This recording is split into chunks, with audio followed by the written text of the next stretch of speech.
সুস্বাগতম বন্ধুরা, আপনি দেখছেন ইভানিউজ 24। আপনাদের জন্য একটি গুরুত্বপূর্ণ আপডেট, একদম গুরুত্বপূর্ণ আপডেট। আপনারা যারা অপেক্ষায় রয়েছেন যে এই আবাস যোজনার টাকা আপনাদের কবে ঢুকবে, তাদের জন্য আজকের এই ভিডিওটি। হ্যাঁ বন্ধুরা, তাদের জন্য আজকের এই ভিডিওটি। আপনারা ভাবছেন যে আমরা দেখছি অনেক চ্যানেলে দেখাচ্ছে যে এই যে টাকা ঢুকে গেল, এই যে ক্রেডিট হয়ে গেল, একদম মিথ্যে কথা। আজকে আমরা এই ভিডিওতে প্রমাণ করে দেবো, অর্থাৎ আপনি সরাসরি মুখ্যমন্ত্রীর মুখ থেকেই জানতে পারবেন যে কবে আপনাদের টাকা ঢুকছে। এবং তার সঙ্গে সঙ্গে আপনাদের খুশির সংবাদ, যাদের ফাইনাল লিস্টে নাম নেই, যারা নতুন করে আশা করছেন যে আপনার টাকা কবে পাবেন, এবং যারা ফাইনাল লিস্টের নাম রয়েছে তাদেরও জন্য খুশির সংবাদ। হ্যাঁ বন্ধুরা, যারা নতুন ভাবছেন যে তারা তারা নতুন করে আবাস যোজনা পাবেন কিনা, তাদের জন্য একদম এক্সক্লুসিভ বার্তা। বন্ধুরা চলুন কথা না বাড়িয়ে আমরা সোজাসুজি টপিকে যাচ্ছি। টপিকে যাওয়ার আগে আপনাদের রিকোয়েস্ট করব, আপনারা যদি আমার চ্যানেলে নতুন হয়ে থাকেন, এখনো পর্যন্ত চ্যানেলটি সাবস্ক্রাইব করেননি, অবশ্যই আমার চ্যানেলটি সাবস্ক্রাইব করে রাখুন, বেল বাটনটি অন করে রাখুন এরকম ভিডিওর নোটিফিকেশন পাওয়ার জন্য। বন্ধুরা চলুন কথা না বাড়িয়ে আমরা সোজাসুজি টপিকে যাচ্ছি। আপনারা ইতিমধ্যে জেনে গেছেন যে 6টি জেলায় কিন্তু বন্ধ ছিল এমসিজির কারণে, অর্থাৎ ইলেকশনের কারণে সার্ভে বন্ধ ছিল। আর গোটা রাজ্য জুড়েই কিন্তু সার্ভে চলেছিল, এবং সার্ভে চলাতে আমরা দেখেছি কত জায়গায় কিন্তু সমস্যা তৈরি হয়েছে। সেই জন্য একটা এক্সক্লুসিভ কন্ডিশন নিয়ে আসছে, যেটা একদম ভালো, একদম সাধারণ মানুষের জন্য ভালো। এখানে বলা হয়েছে চূড়ান্ত তালিকা তৈরি হওয়ার আগে এখানে একদম যেটা তারিখ সহ দিয়েছে, একদম যেটা তারিখ সহ দিয়েছে 28শে নভেম্বরের মধ্যে আবাসের তালিকা 29শে নভেম্বর থেকে 6ই ডিসেম্বরের মধ্যে এই তালিকা ঝুলাতে হবে। কোথায় ঝুলাতে হবে? বিডিও অফিসে, এসডিও অফিসে এবং ডিএম অফিসে এই তালিকা প্রকাশ করা হবে। এবং এই তালিকা তাদের বিডিও অফিসে, ডিএম অফিসে, এসডিও অফিসে সামনাসামনি থাকবে, পাবলিক দেখতে পারবে। এবং সেই জায়গায় যদি কারো কমপ্লেন থাকে যে আমার নামটা ওঠেনি কেন, আমি যোগ্য পাওয়ার আমার নামটা বাদ গিয়েছে, কিংবা কেউ যদি মনে করে যে এই ব্যক্তি পাওয়ার যোগ্য নয় কিন্তু এই নাম রয়েছে, তাহলে সেই ব্যক্তিও কমপ্লেন করতে পারবে। হ্যাঁ, এই যে তালিকা দেওয়ার মানে আপনাকে সময় দেওয়া হচ্ছে। আপনি দেখুন, আপনার যদি কোনো আধিকারিক আপনার বিরুদ্ধে কিংবা আপনি পাওয়ার যোগ্য তারপরেও আপনার নামটা বাদ গিয়েছে, তাহলে কিন্তু আপনি এসডিও, বিডিও এবং ডিএম অফিসে আপনি গিয়ে এই তালিকা দেখতে পারবেন। আপনাকে সময় দেওয়া হবে। হ্যাঁ বন্ধুরা, আপনাদের সময় দেওয়া হবে এবং এই তালিকাকে সংশোধন করা হবে, এখানে তাই বলা হচ্ছে। আরও এই তালিকা নিয়ে একটি গুরুত্বপূর্ণ আপডেট দিব। তার আগে বলবো, আপনারা যারা অপেক্ষায় রয়েছেন যে আপনাদের টাকা কবে ঢুকবে, আপনারা বিভিন্ন ইউটিউবে দেখতে পাচ্ছেন এই টাকা ঢুকে গেল।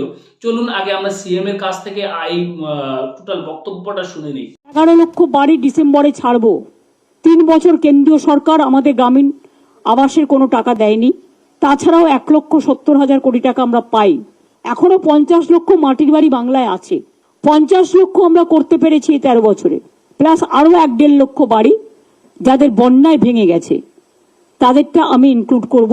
যেখান থেকেই হোক না কেন টাকা জোগাড় করব।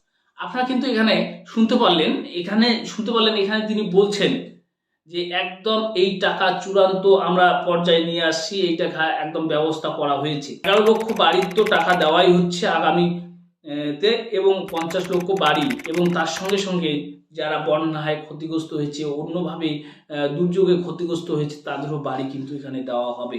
হ্যাঁ বন্ধুরা, এবং 50 লক্ষ বাড়ি আবারও দেওয়ার চেষ্টা করবে মমতা বন্দ্যোপাধ্যায়, এই কথাই তিনি এইখানে বলেছেন। যারা নতুন রয়েছেন তাদের জন্য একটা খুশির সংবাদ। এবং তার সঙ্গে সঙ্গে আমি যেটা আপনাদের বলবো, আপনারা যারা অপেক্ষায় রয়েছেন দীর্ঘদিন ধরে যে আমরা এই টাকা কবে পাবো, সত্যি কি এই টাকা পাবো না কি পাবো? হ্যাঁ বন্ধুরা, এখানে বলা হয়েছে, আপনাদের একটু আগেই বললাম যেটি, যে 29শে নভেম্বর থেকে 6ই ডিসেম্বরের মধ্যে যে তালিকা এসডিও, বিডিও এবং তার সঙ্গে সঙ্গে ডিএম অফিসে ঝুলানো হবে, সেই তালিকা সংশোধন করে চূড়ান্ত তালিকা, একদম চূড়ান্ত তালিকাকে টাকা দেওয়ার নির্দেশ দিয়েছে। 22শে ডিসেম্বরের পরেই 23শে ডিসেম্বর থেকে এই টাকা সবার অ্যাকাউন্টে ক্রেডিট হবে, এবং এই টাকা রেডি করা হয়েছে, এটাই এখানে বলেছে। এই টাকা একদম সাধারণ মানুষের রেডি হয়েছে, এবং যারা অপেক্ষায় রয়েছেন যে আপনারা কবে টাকা পাবেন, এবং তাদের কিন্তু এখানে একদম শেষ পর্যায়ে আশ্বাস, আর কোনো এখানে কৌতূহল নেই, আপনারা 23 তারিখ টাকা পেতে চলেছেন। এবং তার সঙ্গে সঙ্গে আরও একটা গুরুত্বপূর্ণ আপডেট দিতেছি, আমার প্রত্যেকটি কথাই ইম্পর্টেন্ট কথা মনে হচ্ছে। আপনাদের বলি, এবারে কিন্তু ডাইরেক্ট অ্যাকাউন্টে লিঙ্ক টাকা ঢুকবে না, ডিবিটি লিঙ্কের মাধ্যমে আপনাদের অ্যাকাউন্টে টাকা ঢুকবে, অর্থাৎ ডাইরেক্ট বেনিফিট ট্রান্সফার ডিবিটি মাধ্যমে আপনার অ্যাকাউন্টে টাকা ঢুকবে। অর্থাৎ আধার কার্ডের সঙ্গে যে অ্যাকাউন্টে লিঙ্ক রয়েছে সেই অ্যাকাউন্টেই কিন্তু আপনার টাকাটা ঢুকবে। এবার আধার কার্ড দিয়ে, আধার নম্বর দিয়ে কিন্তু টাকা হিট করা হবে।